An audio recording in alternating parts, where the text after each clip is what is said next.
Alright, so I'm going to show you how to make a clear reflector today. Here are the majority of the tools. Got a air compressor here, vacuum pump, vacuum chamber plus top. We've got some cups to store our liquid, spoons for scraping some bubbles off after the liquid went in the vacuum chamber. Popsicle sticks for stirring, scale, very important, paper towel, obviously for cleaning up. We have two products here. It's Crystal Clear 202. It's a rigid clear urethane casting resin made by Smooth On. This is the part A, this is the part B. Part A's container got screwed up, so I put in a Poland spring bottle. So now, to start out, you turn on your scale. I put a cup on it first. It'll zero with the weight of the cup canceled out. So scale's at 0 right now. I'm going to make a reflector that's going to require around, I think it's 57 grams of this plastic. So it's going to be a 10 part, so this guy, 10 parts to these guys are the same, to 9 part mix. So I'm going to pour in 30 grams of part A into this cup here.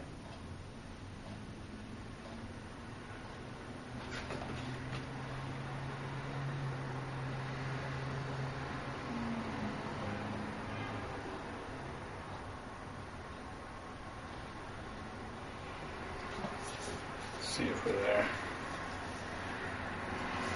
A little short still.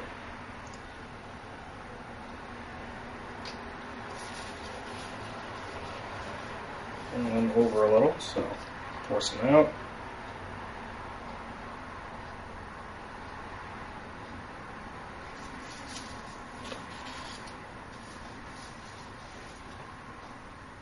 Alright, right where we want to be.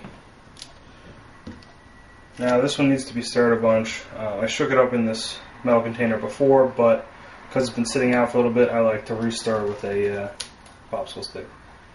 I try not to touch the sides of the bottom too much because create more bubbles, and that's really the enemy in a lot of these clear castings because you can see them. I'm sure with color or any kind of opaque ones it's also a problem, but for clear it's death if you have them in there. So we'll reuse this stick after I finish pouring this. So now we're going to go and we're going to add 27 grams of this, putting us at 57 grams total weight.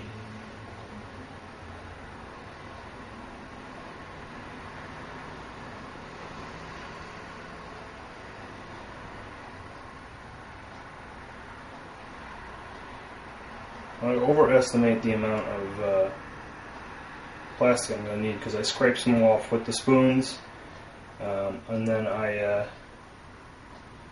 guess I'll end up throwing out a little bit, but I'd rather have a little too much than too little in this case, because it would not be good. It would ruin a whole, couple hours worth of your work.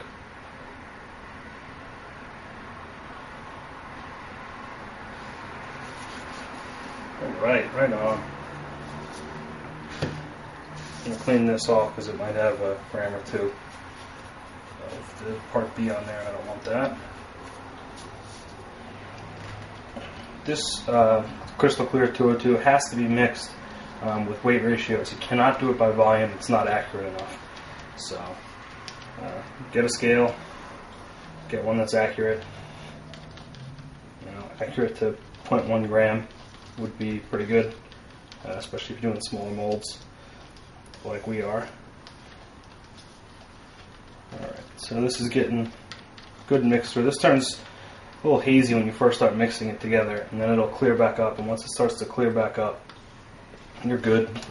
Toss the stick out, put it in the vacuum chamber, lid on, tube hooked up, plug it in and go.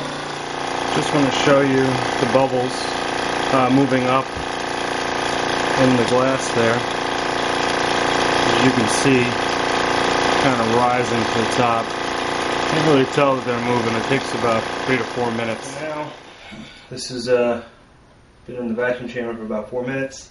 And I'm going to take a spoon and just kind of scrape the surface to remove the bubbles to like one side. There's not a lot in this one this time, but I usually scrape out most of them if I can, because it just means less chance that your reflector will come out bad.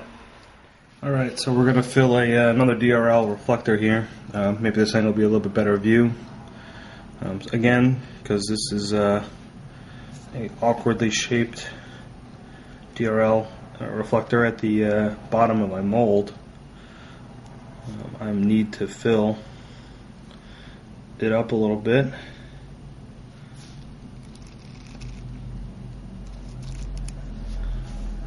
Looks pretty good. And I'll take this half and again place it directly on. You don't want to kind of like bend it onto there. I did that for a while and end up with a lot of bubbles, or 1 or 2 bubbles, but they're in real bad spots. So just try and line it up the best you can.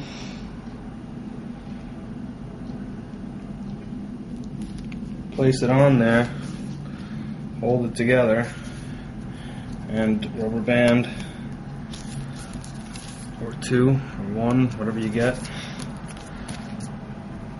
on there, then set it down and keep rubber banding. Alright, turn this sideways again. I want to show you that this side of the mold here, if you look, is the smoother side of the two. This is important because I pour down that side usually. Creates a better pour, less chance for bubbles, which is really the name of the game of this thing. So I'm just holding it open with my fingers. Pour steadily and evenly as best you can. Try and watch for anything. And then as you fill up, you slowly start to let the mold close. And then when you're real near the top, you let it close fully. It's alright if some oozes out the side, because at least then you know you're going to have enough in the mold. And I am already starting to have some ooze out. Alright, I'm pretty near the top now, so I'm going to let it close. And it pretty much fills up because I've spread it open and made the actual reflector cavity bigger than it normally is. Alright, a little bit extra for good measure. Sometimes I push the edges together, not the middle, because that would force stuff out that I don't want out. And again, if there's any bubbles near the top, I'm going with a little toothpick or a popsicle stick, whatever you got, trying to get those out and away from the reflector. And that's it right there. Now I'm going to put it in the alright, so I've just removed one of the reflectors from the pressure chamber, put it up there on the counter on my baking pan, and I'm now going to remove all the rubber bands. Plastic is a little sticky right now, and you can kind of move it around and play with it, so it will stick to your fingers a little. Got to be careful not to smack these molds around too much right now, because they're at a delicate phase where you could possibly put some imperfections in to the reflectors. So we just pull this off, and we'll lay them down on this baking pan, throw it in the oven at about at 170 degrees. As long as you're, I think, around or below 200, you're probably fine.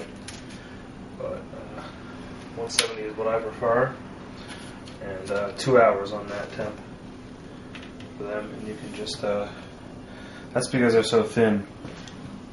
Some of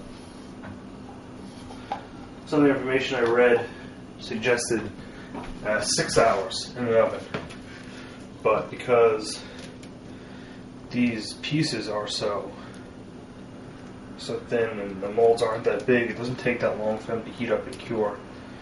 So I found out that I could cut it down to 2 hours.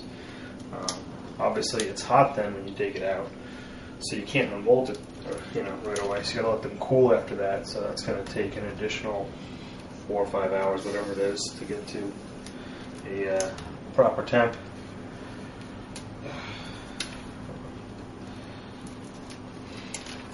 This is the worst part of the oozing out of the sides of these molds with the plastic. It gets all over your rubber bands and pain in the ass to pull off, and then it gets all over your fingers.